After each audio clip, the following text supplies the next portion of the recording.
incredible IQ.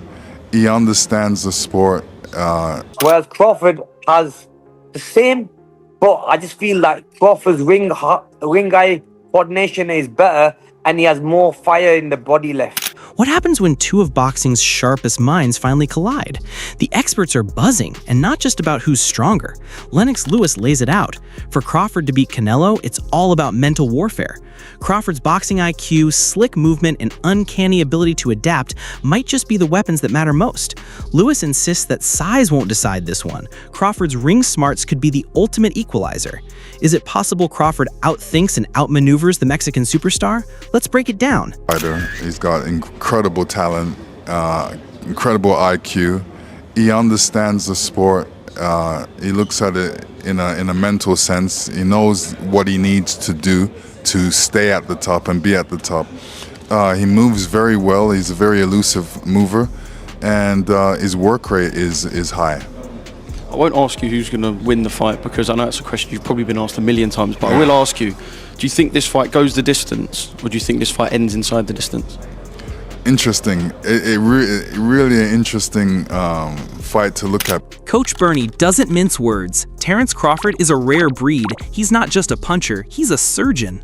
It's Crawford's precision, timing, and those brick-like hands that make him so dangerous at any weight. Bernie points out that Canelo, as decorated as he is, hasn't faced anyone with Crawford's mix of speed, accuracy, and raw power. Even moving up, Crawford's punches land with authority. That's what makes this matchup so intriguing. Can Canelo handle that kind of firepower? I mean, a fight is always highly anticipated, and one this magnitude, you know what I'm saying? I think Canelo is hype too, because, they know that Bud brings a different element. And the guys that he been fighting is now superstars. Bud is a superstar. It's a mega fight.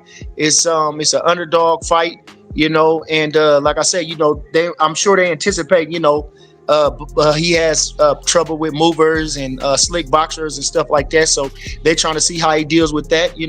Bud fans is understandable. Canelo got the power. He got the experience, and he's one of the faces of boxing. And so, it just breeds anticipation, want to see somebody do something great. And I think that's what everybody mostly counting on. It's a lot of hate, though. A lot of people want to see us lose, and the real ones want to see us win. You know what I mean? But, all in all, Fans are absolutely electrified. The boxing world hasn't buzzed like this in years. Canelo's built his legacy on strength and counterpunching, but Crawford is a new kind of challenge, elusive, unpredictable, and technically brilliant. Unlike Canelo's previous opponents, Crawford won't be a stationary target. This isn't just a clash of styles, it's a battle of legacies. For the first time in a long while, Canelo faces someone who can test him at every level. The stakes? Sky high. Well, Bud Crawford just hits hard anyway. He got fucking bricks for hands. You know what I mean? He got baseball mitts. His hands is as big as a baseball mitt. So, then he's a sharp puncher. So you got to understand that Canelo hasn't fought a sharp puncher. Them guys wasn't sharp punchers. Magia, Berlanga, the guys, they not sharp punchers. You know what I'm saying? So when you got it's a difference with the speed and the velocity that they're coming with. You know what I mean? If you can understand that, the quickness of the punches, the sharpness of the punches, these guys, you can see all their punches coming. You ain't gonna be able to see all Bud punches coming. You ain't gonna be able to see his punches coming, for real. They have like one common opponent, Amir Khan? Yeah. Tell me, what do you think the difference is? Obviously, you've seen a highlight reel with with Canelo. Amir Khan brings a unique edge. He shared the ring with both men. While he respects Canelo's achievements, Khan believes Crawford's hunger is unmatched. That drive, he says, could be the deciding factor. In Khan's eyes, Crawford is fresher, sharper, and more motivated. Canelo, for all his greatness, has miles on the clock. Khan argues that at this stage, only one man is willing to risk it all, and that's Crawford. Great timing, great feints, moves well, whereas Crawford has the same, but I just feel like Crawford's ring eye coordination is better, and he has more fire in the body left. He wants it more, in my opinion. Whereas Canelo, in that last fight against the Cuban guy he fought, he just seems to me that that fire has just gone. Like, he was just getting the win and moving around and enjoying himself, which he can do, because at the end of the day, the guy, he's already cemented his legacy, so he can do that. So yeah, I got Crawford winning that fight. And when you sparred him, when you were in the same camp with Bomac, what was it like? You have any good stories about sparring him since you were an opponent? See, when I fought him as a fight, I didn't know what to expect. But then obviously, when I sparred with him, I was trying different things to really how would I be able to beat a guy like him? And I was working on different things, and the guy is very tricky. He's a guy that always keeps on adapting your style and also keep getting better and better as the fight goes on. So yeah, he's a very, very good fighter. I do like him because he came to my camp 2-3 times, drove up to spend like 2-3 weeks with me to just give me some advice and be there with me and win with me and train with me. And so yeah, that's why like them little things go a long way for me, and that's why I'll always support him and push him. Trainer Steven Breadman Edwards drops some reality. Sparring is not fighting. Canelo's choice to spar with Jaron Ennis, a dangerous, versatile talent, might be smart, but it's only a piece of the puzzle. Sparring helps test strategies and build confidence, but it can't mimic the adrenaline, pressure, or unpredictability of a real championship night. Breadman's message is clear. Preparing for Crawford's style in the gym is one thing. Doing it under the lights, with everything on the line, is another. Charm, and don't do nothing in camp and then go look like $1 million in the fight. That's why fighters spend the kind of money they spend on sparring partners, because getting the look or stimulating the intensity of how a fight is going to be is how you prepare for a fight. And the most important part of camp is sparring. So it didn't make me say that Canelo was going to win the fight, but it did make me say, damn, he's taking this fight serious, and that's a real good look. I respect the fact that he went out and got the best possible sparring he could find for Crawford to win this fight. I even respect when he did it, because if he would have got Boots early in camp, Boots would have probably beat his butt. You know what I mean? When you first come to camp and you're not sharp. So he got him a few weeks in the camp where maybe, what's how many weeks left for the fight? About 3 weeks left for the fight. This usually your peak time. So he got him about 3 weeks left in the camp so he can handle the work. Because again, you've been up to Philly and you've seen the work. Boots don't have bad days in the gym. He stays in the gym all the time. Yeah. So like you could just get him off the streets and he'll go 10 or 12 rounds in the gym. He don't have bad days. I'm like, I'm not just bragging. I'm not bragging about a kid that I don't train or he's not my son. I'm just telling the truth. Like, I haven't seen him have like the off day in the gym in like 10 years. You know how sometimes a guy don't look good and you be like, oh, okay, he not doing his best. He really don't have them days. You know what I mean? And the crazy part about it is he does more than 3-minute rounds and he never sits down. Like, never. The symbolism behind sparring Ennis is huge. Canelo's clearly trying to simulate what Crawford brings: speed, versatility, and unpredictable angles. But as many analysts argue, no sparring partner can truly replicate Crawford's timing in mid-fight adjustments. Canelo might gain some confidence, but nothing in training matches the real thing. This move is as much about optics, showing fans he's taking the challenge seriously, as it is about strategy.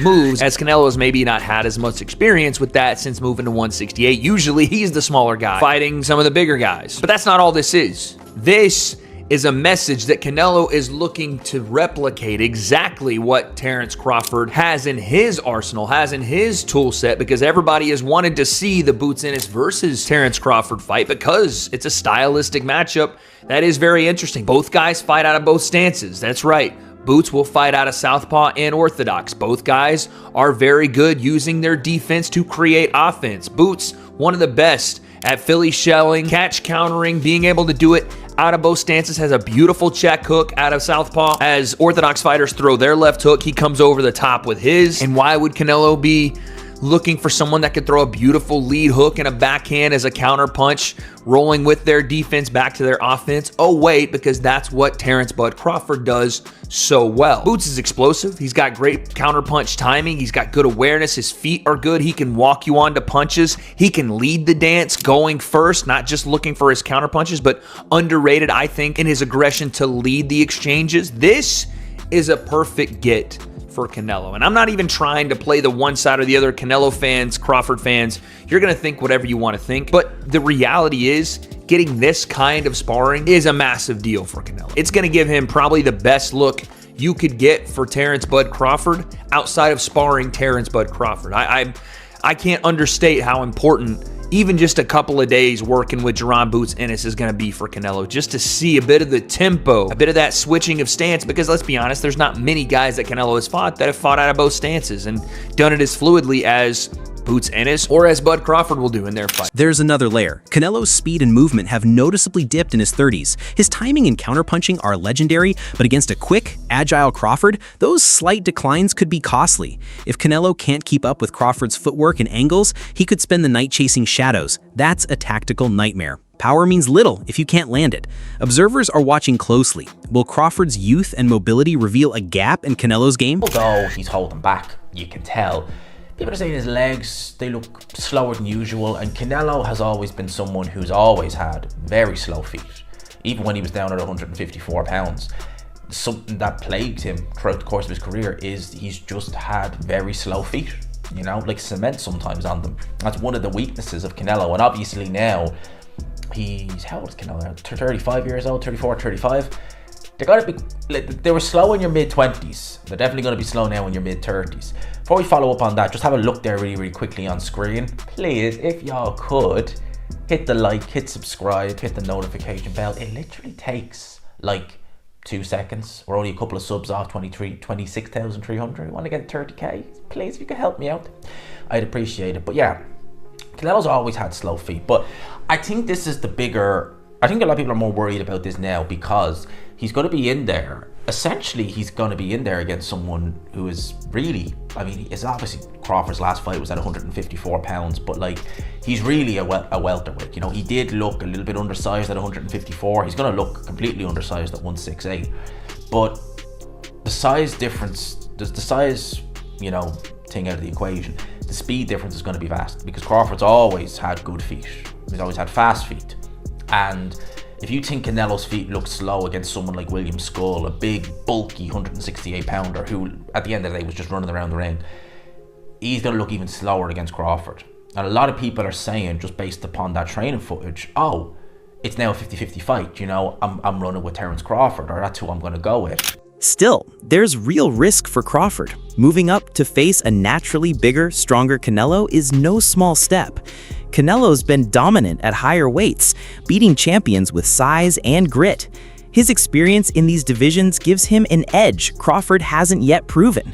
Speed and tactics might carry Crawford far, but Canelo's power and durability are serious obstacles. This is what scares me going into this Terence Crawford fight. These are the guys Canelo's typically fighting. This is his last opponent, William Skull. William Skull is far from a great opponent. When we're talking about sheer size and strength, Canelo is just way more built and used to taking on larger guys and overpowering them. Look at William Skull. This guy is jacked. He's huge, man. And that makes me think, like, if Canelo has been taking punches from guys like this, I'm not saying William Skull in particular, but guys like William Skull, the size of William Skull, and he's been dropping them, stopping them, beating them around the ring, overpowering, over-muscling, just everything, physically demanding over them. That makes me think, man, Terence Crawford, I don't know what, you gonna have to come with some heat, dog. Look at Canelo. This guy is half the size of William Skull. There's nothing cut about him. There's nothing popping out, bulging. There's nothing. Look at this. This is insanity. That's what I'm really like, dude. I don't know. Canelo could go in there and walk through Terence Crawford like a hot knife through butter. That is definitely on the table here. He gonna have to be really crafty, really savvy, and have to put on some amazing work from the outside. If he tries to sit there and walk through Canelo, he gonna hit a brick wall, dog. If guys built like this ain't walking through Canelo, even when Canelo looks like this, Terence Crawford ain't doing it, man. I gotta be honest. Whatever the outcome, this fight is already historic. With Netflix streaming the event, millions across the globe will witness two modern legends put everything on the line. This isn't just a boxing match, it's a cultural moment, a rare collision of styles, legacies, and ambitions that has everyone talking. This is huge news for boxing, UFC, and Netflix. Terence Crawford versus Canelo Alvarez will officially be on September the 13th on Netflix. Now, the reason why this is so interesting is, of course, the UFC, TKO, recently acquired their new strange boxing model with Turki Al-Sheikh and Dana White promoting it. And this actually will be on Netflix. So for some context, if you don't know, the UFC are currently under negotiations with a new TV deal. And the rumours for a very long time were that of Netflix. But it doesn't look like they're going down that route anymore. Or at least it sounded like Netflix wanted a total package where they would get the major UFC fights and the major boxing fights as well. Or potentially they didn't even want the UFC fights and they just wanted a couple of these sort of events. Regardless, Dana White is officially the promoter for it, which I do believe is still bizarre. I still really think that's super bizarre. And the fact that they have quite opposing views in Turki Al-Sheikh and Dana White, to be honest. Not in everything, but in how events are run. Dana White doesn't even like stadiums, first and foremost. Turki Al-Sheikh loves making as big of a splash as he possibly can. As fights go, for the casuals, this one is as good as it gets. It really is. Let me know what you think. As always, keep it casual. Don't blink, there's more to come. Stay tuned.